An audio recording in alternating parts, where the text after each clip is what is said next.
In 8 hours, you'll be chasing the king of the gods through Olympus while he cries begging for mercy. But hold on, right now, you're just opening your eyes in your silent temple, surrounded by the smell of incense and other people's resentment. Today you woke up, but your Nemesis, the Goddess of Divine Retribution. You rise from your obsidian bed, comfortable as a tombstone, exactly how you like it. And the first thought that crosses your immortal mind is, how many arrogant mortals will need a lesson today? The answer is always the same, all of them. All arrogant mortals need a lesson. You stretch your arms and feel the familiar weight of your black wings on your back. Some goddesses wake up to birds singing at the window. You wake up with a mental list of people who need to face consequences. Your temple is in Rhamnous, a place as welcoming as it sounds. Dark marble walls, statues of mortals who learned lessons the hard way, and a silence that would be disturbing if you weren't literally the personification of relentless justice. You walk to the fountain to wash your face, and the water reflects your eyes. Eyes that have seen kings become beggars, and beggars become kings, only to later become beggars again because they got too arrogant with the promotion. Breakfast is nectar and ambrosia, like for any self-respecting deity, but you eat alone,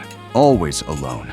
Nobody wants to have breakfast with the goddess who can decide their life needs a humility adjustment. It's like being the IRS auditor of Olympus. Technically essential, universally avoided. I watch you chewing your divine breakfast when you sense a familiar presence approaching. A presence that smells like ozone, inflated ego, and questionable decisions. Zeus appears at your temple entrance with that smile he uses when he wants something. The same smile that has convinced dozens of mortals to make choices you later had to correct with creative punishments. Nemesis, my favorite goddess of fair retribution. You stop chewing. Zeus never visits you. Zeus avoids you like you're an ex-girlfriend who knows all his secrets, which technically you are. Not the ex-girlfriend part, but the secrets part. You know all of them. Every swan transformation, every golden shower, every time he looked at a mortal woman and thought, this definitely won't have consequences. What do you want, Zeus? He sits at your table uninvited, which is already a punishable offense, but you decide to save that information for later.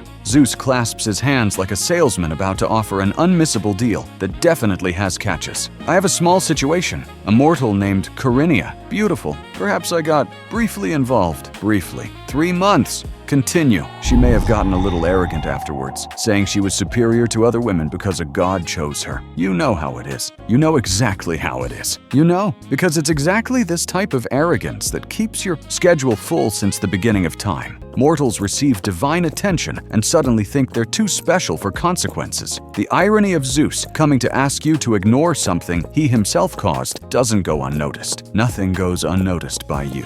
The next 2 hours are routine work. You descend to Earth to check on ongoing cases. A merchant in Athens who scammed widows is about to lose everything in a shipwreck you carefully orchestrated. A general who boasted of being invincible will discover today that his armor has a very specific defect in a very inconvenient place. A poetess who said she was better than the muses will develop permanent hoarseness. Poetic. Justice is your specialty, literally. You watch the merchant receive the news of the shipwreck. He falls to his knees. He cries. He promises to be better. They all promise to be better. You've heard that promise so many times it's lost any meaning. If repentance promises worked, you'd be unemployed. Around noon, you return to Olympus for a task you hate more than arrogant mortals, the weekly gods meeting. Imagine a room full of immortal entities, each with an ego the size of Mount Olympus, which is where they are, so the metaphor is especially appropriate, trying to look important while discussing matters that could be resolved in 5 minutes if someone simply admitted they were wrong. You enter the Great Hall and immediately notice something strange. Zeus is on his throne, as always, but next to him is a nymph you don't recognize. She's wearing jewelry that's definitely not nymph jewelry. Jewelry that looks suspiciously like the sacred jewels from Hera's temple.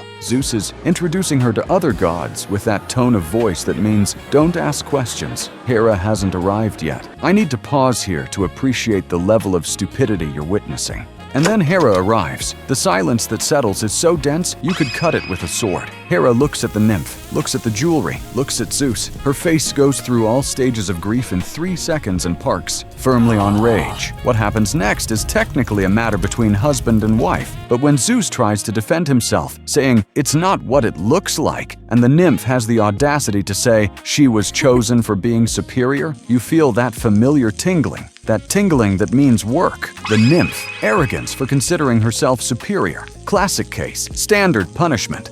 Zeus, he just lied in front of all the gods, humiliated his wife using her own jewelry on another woman, and did this after coming to ask you for favors. The hypocrisy is almost artistic. You rise from your spot in the corner of the hall, always in the corner. Nobody wants to sit near you, and all eyes turn, except Zeus's, who's too busy trying to calm Hera to notice his afternoon is about to get much worse. Zeus, your voice isn't loud, but it carries the weight of all the punishments you've ever applied and all those yet to come. Zeus finally looks at you, and, for the first time you can remember, you see something that looks like genuine fear in the king of the gods' eyes. He crosses the hall, knocking over chalices of nectar, passes by Hephaestus, who doesn't even try to help, and flies away, literally flies, toward the clouds. The chase that follows would last minutes for a mortal, but time works differently when gods are involved. Zeus tries to hide in the clouds he himself controls. You find him. He tries to disguise himself as an eagle. You recognize the ego from miles away. He tries to bribe you with offers of power, of bigger temples, of mortals to punish without limit. You refuse each one because accepting would be, ironically, a form of arrogance on your part. When you finally corner him on the highest peak of Olympus, Zeus is breathless, something that shouldn't be possible for an immortal god. He looks at you with a mixture of anger and finally something resembling respect. What's the punishment? You smile. It's a smile mortals never see because they're usually too busy suffering the consequences. The punishment for the king of the gods can't be simple. It needs to be proportional. It needs to be poetic.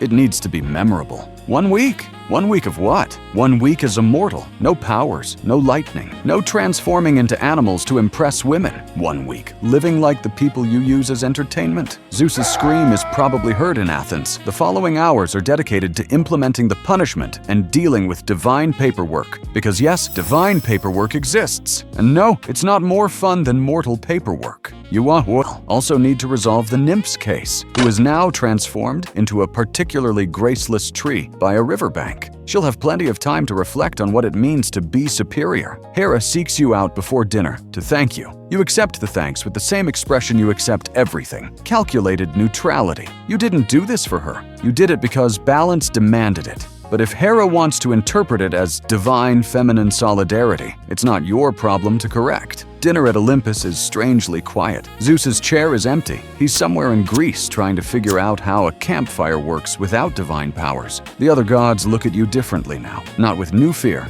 but with renewed fear. Sometimes they forget you exist to keep everyone in balance. Today you reminded them. You eat your ambrosia in peace for the first time in centuries. Nobody sits near you, but for the first time, it feels less like loneliness and more like professional respect. When you finally return to your temple in Rhamnous, the sun is setting over the Aegean Sea, painting the sky red and orange, colors that seem appropriate for a goddess of retribution. You lie down on your obsidian bed, close your eyes, and take stock of the day. One arrogant mortal corrected, one king humiliated, one balance restored. A productive day by your standards. I close watching you fall asleep, knowing that tomorrow Zeus will still have 6 days of humanity to survive, that new mortals will wake up thinking they're too special for consequences, and that you'll be there to remind them that nobody is above balance, not even the gods. And tomorrow it all starts again. Because human arrogance is infinite, divine arrogance is even worse, and you, Nemesis, have all of eternity to prove that neither goes unanswered. Sleep well, you'll need it.